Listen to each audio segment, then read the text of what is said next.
Assalamualaikum warahmatullahi wabarakatuh. Sa'id bin Amir adalah seorang yang sanggup membeli akhirat dengan dunia. Ia adalah orang yang mendahulukan Allah dan Rasulnya daripada siapapun. Seorang pemuda bernama Sa'id bin Amir al-Jumahi adalah salah satu dari ribuan orang mualaf yang datang dari daerah Tanaim, daerah luar Mekah demi memenuhi undangan para pemuka Quraisy untuk menyaksikan pembunuhan Khubayb bin Adi, salah seorang sahabat Nabi Muhammad, setelah mereka berhasil menangkap Khubayb dengan cara menipunya. Jiwa muda dan kekuatannya yang dimilikinya membuat Said mampu menerobos kumpulan manusia saat itu, sehingga ia dapat berdiri sejajar dengan para pemuka Quraisy seperti Abu Sufyan bin Harb, Safwan bin Umayyah, dan lainnya yang menyaksikan pemandangan saat itu. Kesempatan itu membuat Said dapat melihat para tawanan suku Quraisy yang sedang terikat. Tangan para wanita, anak-anak, dan pemuda mendorong tubuh Said masuk ke arena pembunuhan.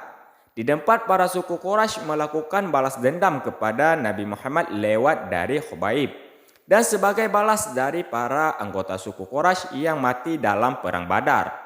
Saat kerumunan yang sesak itu sampai ke tempat pembunuhan dengan membawa tawanan, berdirilah pemuda yang bernama Sa'id bin Amir al-Jumahi dengan tegaknya di hadapan Khubayb. Ia menyaksikan Khubayb berjalan ke arah kayu yang telah dipancangkan. Sa'id mendengar suara Khubayb yang tenang di antara jeritan dan teriakan para wanita dan anak-anak. Khubayb berkata, "Dapatkah kalian mengizinkan aku untuk melakukan salat 2 rakaat terlebih dahulu?" Sa'id lalu memperhatikan Khubayb. Saat itu ia menghadap kiblat dan melakukan salat 2 rakaat. Betapa bagus dan sempurna 2 rakaat salat yang dikerjakannya. Sa'id juga memperhatikan saat Khubayb menghadap para pemuka Quraisy seraya berkata, "Demi Allah, kalau kalian tidak menduga bahwa aku akan memperpanjang salat karena merasa takut mati, pasti aku akan memperbanyak bilangan salat tadi." Sa'id menyaksikan kaumnya dengan kedua mata kepalanya saat mereka memotong bagian tubuh Khubayb yang masih hidup. Mereka memotong setiap bagian tubuh Khubayb sambil berkata kepadanya, "Apakah kau ingin Nabi Muhammad menggantikan posisimu ini dan engkau akan selamat karenanya?" Ia menjawab, padahal darah mengalir di sekujur tubuhnya, "Demi Allah, aku lebih suka menjadi pengaman dan meninggalkan istri dan anakku daripada Muhammad ditusuk dengan duri." Maka semua manusia yang hadir saat itu mengacungkan tangan mereka ke langit seraya berteriak sengit, "Bunuh dia! Bunuh dia!" Lalu Sa'id bin Amir menyaksikan dengan mata kepalanya sendiri bahwa Khubayb mengangkat pandangannya ke langit dari atas tiang kayu seraya berdoa, "Ya Allah, hitunglah satu demi satu mereka semua. Bunuhlah mereka secara kejam. Janganlah kau sisakan satu orang pun dari mereka." Khubayb pun meniupkan nafasnya yang terakhir. Pada tubuhnya banyak sekali bekas luka pedang dan tombak yang tidak bisa dihitung manusia. Suku Quraisy pun telah kembali ke Mekah, dan mereka semua sudah lupa akan bangkai tubuh dan proses pembunuhan Khubayb. Akan tetapi, dalam diri seorang pemuda yang hampir baligh bernama Sa'id bin Amir al-Jumahi tidak pernah hilang bayangan Khubayb sesaat pun. Sa'id seringkali melihat Khubayb di kala tidur. Saat terjaga pun, Sa'id sering melihatnya dengan ilusi. Tergambar di benak Sa'id saat Khubayb melakukan salat 2 rakaat yang begitu tenang dan nikmat di depan kayu yang terpancang. Saat mendengar getaran suara Khubayb di telinganya saat Khubayb berdoa untuk kehancuran suku Quraisy, Sa'id menjadi khawatir terkena petir dibuatnya atau takut terkena hujan batu yang jatuh dari langit karenanya. Lalu Khubayb seperti telah mengajarkan Sa'id apa yang belum diketahui sebelumnya. Khubayb mengajarkannya bahwa hidup yang sesungguhnya adalah akidah dan jihad di jalan akidah hingga mati. Khubayb mengajarkannya bahwa iman yang mantap akan menimbulkan banyak keajaiban dan mukjizat. Khubayb juga mengajarkannya hal lain, yaitu bahwa pria yang dicintai oleh para sahabatnya dengan cinta seperti ini tiada lain adalah seorang nabi yang didukung oleh langit.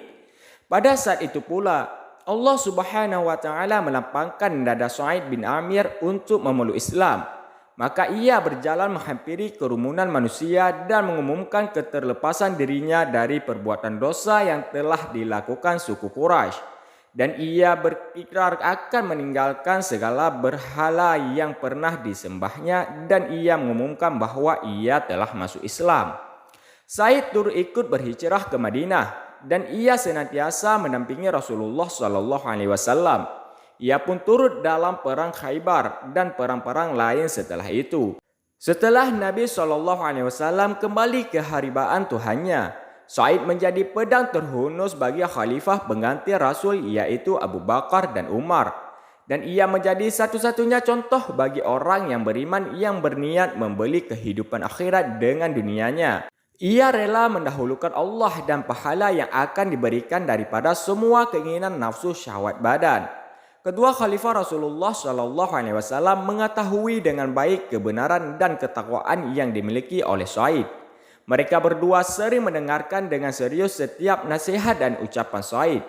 Said mendatangi Umar saat Umar baru menjadi khalifah. Said berkata kepadanya, "Ya Umar, aku berwasiat kepadamu agar engkau takut kepada Allah dalam urusan manusia. Dan janganlah engkau takut kepada manusia dalam urusan Allah. Ucapanmu jangan pernah menyalahi perbuatanmu, sebab ucapan yang terbaik adalah yang dibenarkan oleh perbuatan. Ya Umar, perhatikanlah dengan baik orang yang telah Allah percayakan kepadamu urusannya dari kaum muslimin baik mereka yang jauh ataupun yang dekat.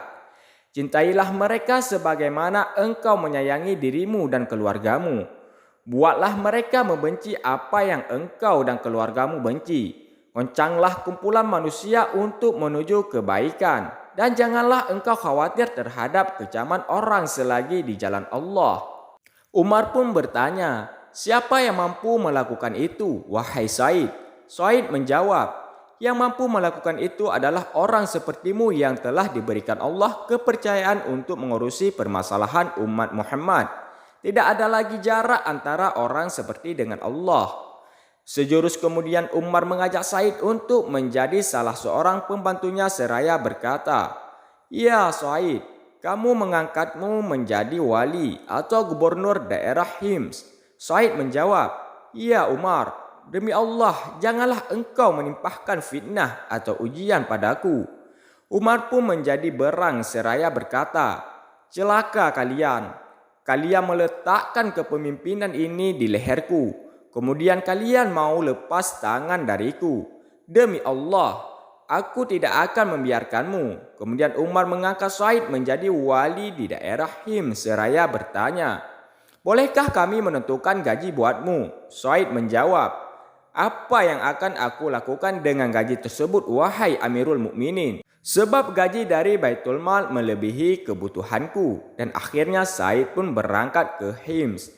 Sedikit sekali uang yang dibawa oleh Said bin Amir hingga tiba saat datangnya beberapa orang dari penduduk Hims yang dipercaya oleh Amirul Mukminin. Amirul Mukminin berkata kepada mereka, "Tuliskan nama-nama orang miskin kalian sehingga dapat aku cukupkan kebutuhannya." Mereka pun melaporkan data yang mereka miliki, di dalamnya terdapat nama Fulan, Fulan dan Said bin Amir.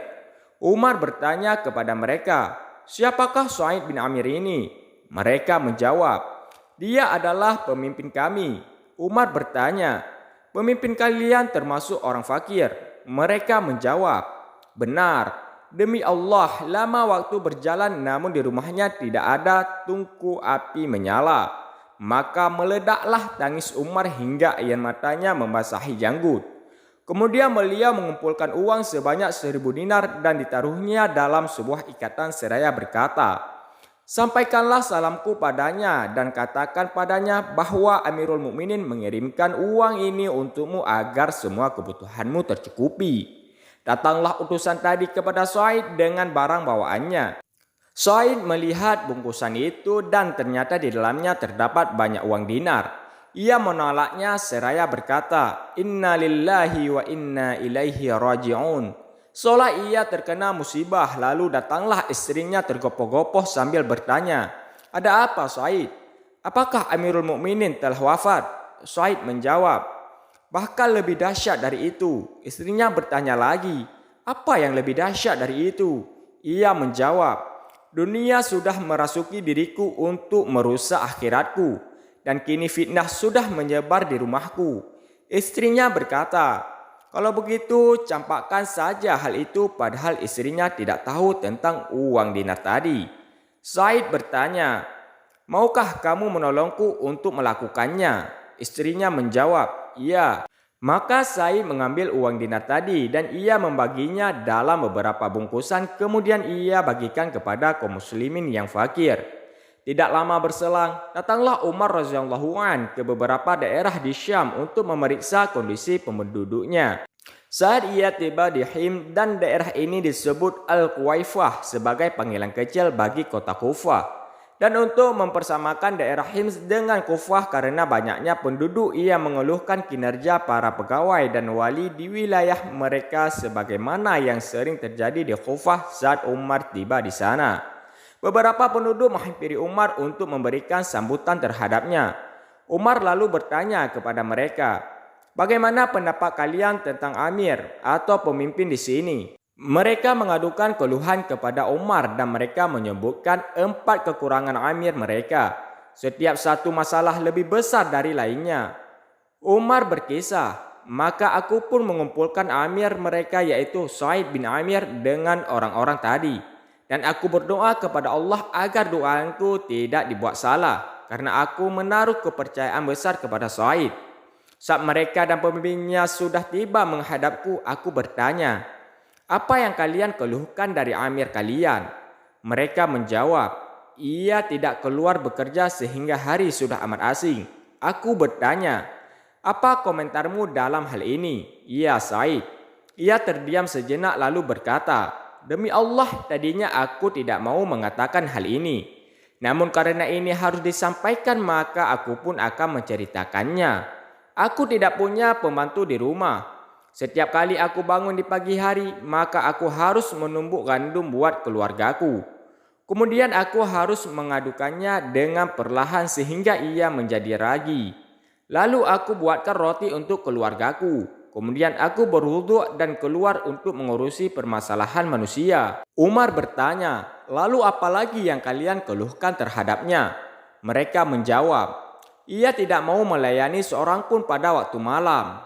Umar bertanya, apa komentarmu dalam hal ini, wahai Said? Ia menjawab, demi Allah, sungguh aku juga sungkan untuk menceritakan hal ini. Aku telah membagi waktu siangku untuk berkhidmat dalam urusan mereka dan waktu malamku untuk Allah Subhanahu wa taala. Umar bertanya lagi, apalagi yang kalian keluhkan darinya? Mereka menjawab, ada satu hari dalam sebulan di mana ia tidak keluar untuk mengurusi kami. Umar bertanya, apa maksudnya ini, wahai Said? Ia menjawab, aku tidak memiliki pembantu, wahai Amirul Mukminin, dan aku tidak memiliki baju kecuali yang sedang aku pakai ini. Aku mencucinya sebulan sekali dan aku menunggunya hingga ia kering. Dan pada penghujung hari baru aku dapat keluar menemui mereka. Umar bertanya lagi, apalagi yang kalian keluhkan darinya? Mereka menjawab, seringkali ia hilang kesadaran sehingga ia tidak mengenali orang yang berada di sekelilingnya. Umar bertanya, apa maksudnya hal ini? Ya Said. Ia menjawab, aku menyaksikan pembunuhan Khubayb bin Adi pada saat itu aku musyrik. Dan aku melihat para penduduk Quraisy memotong jasadnya dan mereka bertanya kepada Khubayb, apakah kau ingin Muhammad menggantikanmu di sini? Ia menjawab, demi Allah, aku tidak suka merasa aman dengan istri dan anakku. Dan aku selalu teringat akan hari itu dan mengapa aku tidak menolongnya sehingga aku menduga bahwa Allah tidak mengampuniku. Maka aku pun hilang kesadaran karenanya. Saat itu Umar langsung berkata, segala puji bagi Allah yang telah membuat dugaanku kepadanya tidak rusak. Kemudian Umar mengirimkan 1000 dinar untuknya agar dapat memenuhi segala kebutuhannya. Begitu istri Said melihat uang tersebut, maka ia berkata, segala puji bagi Allah yang telah mencukupkan kami lewat khidmat yang kau berikan. Belilah segala kebutuhan hidup kita dan carilah seseorang yang mau diupah sebagai pembantu. Suaid berkata kepada istrinya, "Apakah kau punya sesuatu yang lebih baik dari itu?" Istrinya bertanya, "Apakah itu?" Suaid berujar, "Kita kembalikan lagi kepada orang yang membawanya, dan hal itu lebih kita butuhkan." Istrinya bertanya lagi, "Apakah itu?" Ia menjawab, "Kita pinjamkan uang tersebut kepada Allah sebagai khardan hasanah, pinjaman yang baik." Istrinya menanggapi, "Benar, dan engkau akan dibalas dengan kebaikan karenanya." Setelah ia meninggalkan majelis, maka ia menggagikan uang dinar tersebut dalam beberapa bungkus dan ia berkata kepada salah seorang anggota keluarganya, "Bawalah ini kepada janda fulan, yatim fulan, si miskin fulan, dan si fakir fulan. Semoga Allah meridai Said bin Amir al-Jumahi. Beliau adalah salah seorang sosok yang mampu mendahulukan kepentingan orang lain, meski ia berada dalam kondisi yang mendesak. Wallahu a'lam bishawab."